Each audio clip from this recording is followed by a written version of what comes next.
మా తమ్ముడికి ఆడపిల్ల పుట్టింది, మా అమ్మ పుట్టింది. తొందరగా చూడాలి.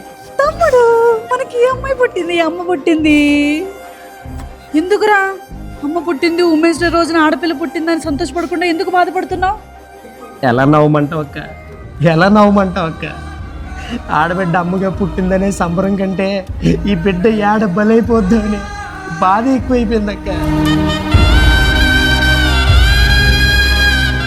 బడిలో పాఠాలు చెప్పే పంతుల దగ్గర నుండి గుడిలో పూజలు చేసే పంతుల వరకు అందరూ ఆడపిల్లని ఆట బొమ్మలా చూస్తున్న సమాజంలో బ్రతుకుతున్నాం అక్క. ఈ దేశ రాజధానిలో ఒక ఆడబిడ్డపై గ్యాంగ్ రేప్ జరిగితే నిర్భయ అనే ఒక గొప్ప చట్టం తీసుకొచ్చిందక్క మన భారతదేశం. అది జరిగి 10 సంవత్సరాలు అవుతుంది. ఈ 10 ఏళ్లలో ఎంతమంది నిర్భయాలు బలైపోయారక్క. ఇలాంటి సమాజంలో నా బంగారు తల్లిని ఎలా కాపాడుకోవాలని ఏడుస్తున్నానక్క.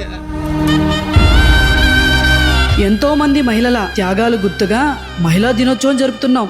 ఎన్నో దినోత్సవాలు వచ్చిపోతున్నాయి. రాజులు మారుతున్నారు, రాజ్యాలు కూడా మారిపోతున్నాయి.